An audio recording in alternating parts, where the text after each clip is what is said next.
आज भी कभी बहू थी कि आज के एपिसोड में हमने ये देखा कि इंदिरा बहन जब मिहिर के घर पे जाती है तो वो परी को लेके बहुत ज़्यादा उसको सुनाती हैं। वो बोलती है कि आज इस लड़की की वजह से मेरा बेटा एक बार फिर से मुझसे दूर जाने की बात बोल रहा है। इस लड़की ने पता नहीं क्या जादू कर दिया है कि आज अजय हमसे दूर होने की बात कर रहा है। लेकिन मिहिर बोलता है कि इसमें परी की कोई गलती नहीं है और अजय तो बहुत ही अच्छा लड़का है। मैं तो ये सुनकर बहुत शॉक्ड हूँ कि वो ऐसी बातें कैसे कर सकता है। जिसके बाद देखते हैं कि इंदिरा बहन परी के सामने हाथ जोड़ के बोलती हैं कि तुम मेरे घर और मेरे बेटे से दूर रहना, मेरी लाइफ में कभी आने की कोशिश भी मत करना। दोस्तों उससे पहले अगर आप चैनल पे नए हैं तो प्लीज़ ऐसे ही अपडेट के लिए चैनल को सब्सक्राइब ज़रूर करिए।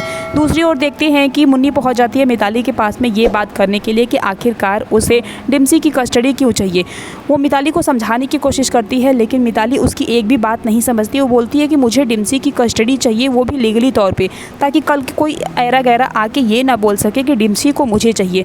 यहाँ पे देखते हैं कि मिताली बहुत ही ज़्यादा गुस्से में रहती है। मुन्नी भी उसे चैलेंज देती है, बोलती है कि मैं तो तुम्हें एक इंसानियत के नाते समझाने आई थी, लेकिन ठीक है ये बात तुम्हारे समझ के बहुत परे है। तो ठीक है, अगर तुम कोर्ट में जाना चाहती हो, अगर डिम्सी की कस्टडी लेना चाहती हो तो याद रखना कि कुछ भी हो जाएगा, हम जी जान लगा देंगे, लेकिन डिम्सी की कस्टडी तुम्हारे पास तो बिल्कुल नहीं आने देंगे। दूसरी ओर देखते हैं कि जब गौतम शांति निकेतन में जाता है तो उसे देख के मिहिर बहुत ज़्यादा खुश रहता है और वो बोलता है कि आज तूने अपने माँ के संस्कारों को साबित कर दिया, ये साबित कर दिया कि तुम्हारे अंदर तुम्हारे माँ के संस्कार है। गौतम भी सुन के खुश होता है। वो बोलता है कि ये सारी बातें तो होती रहेंगी लेकिन हमारे पास टाइम बहुत कम है, हमें केस की तैयारी करनी चाहिए। और वो ऋतिक से सारी बातें पूछता है कि डिम्सी और मिताली का रिश्ता कैसा था। ऋतिक यहाँ पे सारी बातें बताता है लेकिन वो बहुत ही ज़्यादा गुस्से में रहता है। इसलिए मिहिर भी बोलता है कि गौतम अब डिम्सी की लाइफ तुम्हारे हाथों में है, क्योंकि उसका कस्टडी ऋतिक को ही मिलना चाहिए, ये उसके लाइफ के लिए बहुत ज़रूरी है। दूसरी ओर देखते हैं कि नोएना हॉस्पिटल में है। उसे पता चलता है कि मिहिर ने उसे ऑफिस में बुलाया है। सूचू बोलती है कि दी अब मिहिर वहाँ पे क्यों बुला रहा है। नोएना बोलती है कि उसने मुझे अपनी लाइफ से तो निकाल ही दिया, अब मुझे वो बिज़नेस से भी निकालना चाहता है।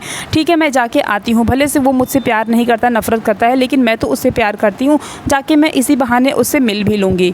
इधर दूसरी ओर देखते हैं कि नंदिनी करण के ऊपर नज़र रखने के लिए किसी को हायर की है। इसलिए उसे पता चलता है कि करण कहीं तो गया था और वो किसी से मिलने वाला था, लेकिन उसे नहीं पता चल सका कि वो कहाँ गया था और किससे मिलने वाला था।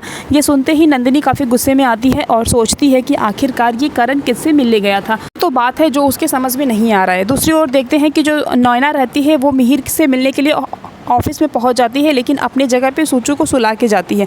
इधर देखती है कि जब ऑफिस में पहुंचती है तो वो पुरानी सारी बातों को याद करने लगती है कि उसके भी क्या दिन थे जब उसके हाथों में ये ऑफिस और ये घर, मिहिर, वीरानी हाउस, सब कुछ उसके ही इशारों पे चला करता था। ये सारी बातें सुनते सुनते नोएना को चक्कर आने लगता है और वो गिरने लगती है। तभी यहाँ पे मिहिर आ जाता है। मिहिर नोएना को बचाते हुए बोलता है कि तुम्हारी गिरने की आदत अभी तक गई नहीं। नोएना बोलती है कि हाँ, तो तुम्हारी भी तो बचाने की आदत कहाँ गई, हर बार की जैसा इस बार तो बचा ही लिए ना।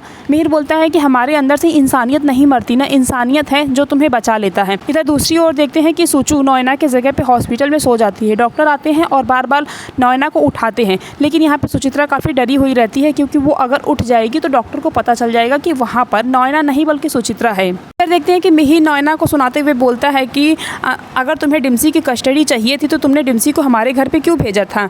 नोएना बोलती है कि क्या ये क्या, मुझे तो कुछ भी नहीं पता कि मिताली ये सब कुछ क्या कर रही है। मिहिर बोलता है कि तुम इतनी भोली कैसे बन जाती हो, तुम्हारे ही घर में सब कुछ होता है और तुम्हें भी कुछ भी पता नहीं होता है, तुम इतना कैसे गिर सकती हो। अगर तुम इतनी ही भोली हो तो सब जगह भोली बनो ना, मेरी लाइफ क्यों बर्बाद कर दी। नोएना बोलती है कि मैंने जो भी किया मैं उसके लिए तुमसे माफ़ी भी नहीं मांग सकती, लेकिन डिम्सी की कस्टडी मिताली को नहीं मिल सकती क्योंकि वो एक अच्छी माँ नहीं बन सकती है। इधर दूसरी ओर देखते हैं कि अब जब राम जी बनने के लिए अंगद का नाम निकल चुका है, जब सीता माता का नाम निकालने का टाइम आता है तो उस टाइम पे मैनेजमेंट की टीम से बोला जाता है, जहाँ पे हम देखते हैं कि मिस्टर ठाकुर जाते हैं और सीता माता का चिट निकालते हैं, लेकिन उसमें वृंदा वीरानी का नाम आ जाता है। ये सुनते ही वृंदा वीरानी बोलती है कि ऐसा नहीं हो सकता, मैं सीता माता नहीं बन सकती, मैं कैसे बन सकती हूँ। लेकिन अंगद इशारे वृंदा को बोलता है कि हमें एक बार फिर से करीब आने का मौका मिल रहा है, तुम क्यों नहीं बन रही हो। और यहाँ पे देखते हैं कि अंगद एक्टिंग करने लगता है कि यहाँ पे मैनेजमेंट और वर्कर्स के बीच में कोई तालमेल ही नहीं है। अगर ऐसा नहीं है तो फिर ये सीता माता क्यों नहीं बनना चाहती। जिसके बाद देखते हैं कि वृंदा सीता बनने के लिए तैयार हो जाती है। जाती है।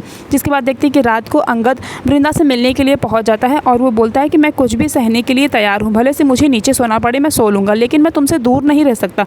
वृंदा भी बोलती है कि उसके लिए भी ये सब कुछ बहुत ही मुश्किल होने वाला है। इधर देखते हैं कि भारती रथ को तैयार कर रही होती है, जिस रथ पे माता सीता और राम जी आने वाले हैं। लेकिन यहाँ पर मंगल रहता है, वो भारती को कुछ उल्टा पुल्टा बोलता है। ये भारती को सुन के अच्छा नहीं लगता और वो गुस्से में बोलती है कि तू चुप कर मंगल, ऐसा क्या बोल रहा है। इधर देखते हैं कि जो भारती के पापा रहते हैं वो बोलते हैं कल वृंदा वीरानी उसके साथ में ही रहने वाले हैं। और दूसरी ओर ठाकुर ये सोचते हैं कि अगर जब वृंदा वीरानी 1 घंटे तक ले वहाँ नहीं रहेंगी तो उसी बीच में उसे 10 बड़े बॉक्सेस वहाँ से निकालने पड़ेंगे, क्योंकि सीता माता बनने के लिए चिट में जो वृंदा वीरानी का नाम आया है वो कोई और नहीं बल्कि ठाकुर ने दिया है, क्योंकि उसे अपना काम खत्म करना है। कमेंट बॉक्स में ज़रूर लिखना और टीवी और उससे जुड़ी हुई ऐसे ही खबरों के लिए हमारे चैनल को सब्सक्राइब ज़रूर करना। और अगर आज का वीडियो अच्छा लगा हो तो प्लीज़ एक लाइक कर देना।